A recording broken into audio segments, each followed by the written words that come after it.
Julyzerg now has his 6th base secure and up and running. So this is a scary, scary thing for a Protoss to have a 6 base Zerg, 4 gas mines, and I mean cracklings are so cost effective. They're just so powerful considering how much they cost. It is ridiculous.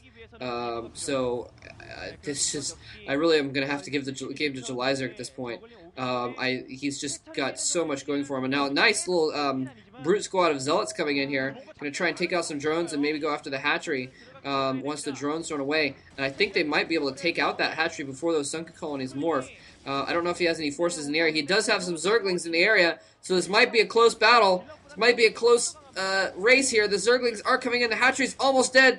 The Zealots are going to be able to take it down, though. The Zerglings just not quite there in time. Hatchery barely goes down before those Zealots get cleaned up. So nice work by BeSt picking off 1 base. So I mean, just that much, that quickly, just one little 4 zealot drop takes the Zerg back down to 5 bases and only 3 gas. And that is a much more manageable position, although he's going to get that back up in just a minute. And wow, BeSt trying to take the bottom left. Julyzerg not having any of it sends in a brute squad of cracklings. He says, "Tit for tat, man. You send in a brute squad and take out my hatchery. I'm going to make sure that your nexus goes down." Although the cannons are still warping in, he was able to save that little emplacement with the zealots, and so BeSt is actually going to be in a good position to hold that lower left spot. Although, again, once it's hive tech, it's just so hard to defeat a hive tech Zerg with this many bases because they can just go in 1 swarm, 10 cracklings, boom, base goes down. If you don't have it properly defended, usually you want a couple Templar at each of those cannon emplacements or Reavers, because the swarm can be so powerful. He's expecting this drop on his main, so he's got several zealots and High Templar there, but he may drop all over that, so he's not going to be able to have a chance to use the Templar quite as effectively. Storm going off all over that, everything. Oh man, beautiful storms all over everything, killing all the overlords and the Zerglings as they drop out. Wow! By storming all of the overlords, he was able to kill all the Zerglings as they popped out of the overlords. That was beautiful. That was beautiful. I think he stormed a couple of his own probes and a couple of zealots, but it doesn't matter. Huge battle going on in the middle here. Some nice storms going off. Julyzerg dodging the storms with his lurkers, only losing a few lings. Plague going off on those zealots as well. The ultras are now in the mix, but they're the only thing left now that all the more vulnerable, more smaller units have been killed off, but some more Zerglings are coming in, but not that many. This is going to be close, but I think those Archons are going to win the day against those Ultralists. But the key is that he's managed to whittle down part of the army, and it's just so much easier for the Zerg to replace that army. Crackling's coming in here trying to finish off that Archon, just kind of throwing a squad in there. As this squad goes in here to try and take out this base, nicely done with that little funnel, making it so that the I don't know if Ultralists can even get through that little gap. And the Zerglings obviously get funneled through there. Nice little funnel so that he could storm it. If he has a High Templar back there, he could just storm that gap as Zerglings run in. So that's a really beautiful defense, actually. So really, BeSt is doing well. He's gotten that. He's saved his main. He's stopped these drops from doing too much damage, and he's gotten that bottom left up and going. So he's actually theoretically in a good position to come back here. Again, it's all going to come down to whether or not Julyzerg is going to be able to execute bases with Swarm and what have you. He is going with another drop over here at the bottom. He's got Ultralists running around the middle of the map as well, which are almost fully upgraded. I think he's going to go for a drop on that bottom left base, and critically, he doesn't have Templar there. He's got the nice blockade against the frontal attack, but he does not have... He does not seem to have any Templar over there to storm mass units going after that. And here he's going to go for a two-pronged attack.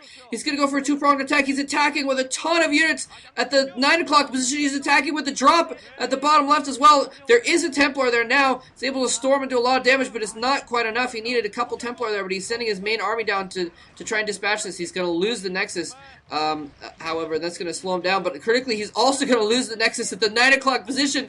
Beautiful snipe by Julyzerg. I think Julyzerg has just secured the game in that one fell swoop, or perhaps you could call it two fell swoops, sending in two different attacks and taking out all of BeSt's real functioning bases at the same time.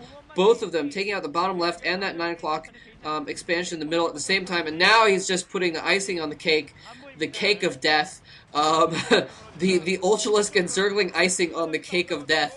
By the way, if you didn't see the In Control's girlfriend made a cake that looks like an Ultralisk. There's a picture of it on Team Liquid. It was kind of funny.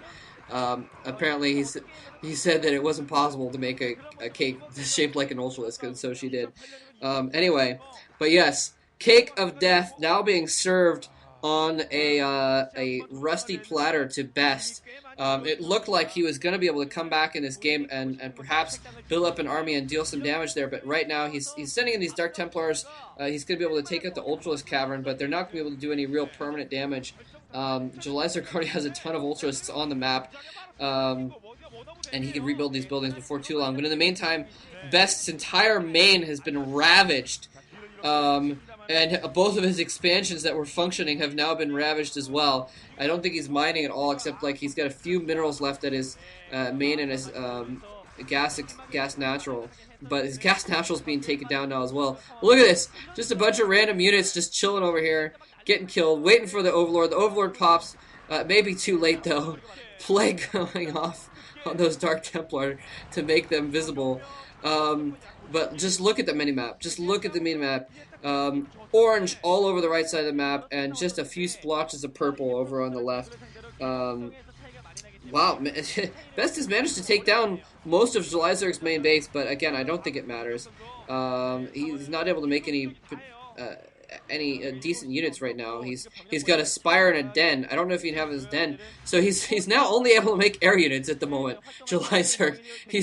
He's lost all of his other production buildings, and that's why we see a lot of Hydralisks on the ground now. He was going kind of for more Ultra Ling, but he had to make some Hydralisks because that was the only thing he could make. But oh man, he said, "I can only make Scourge. I will use them."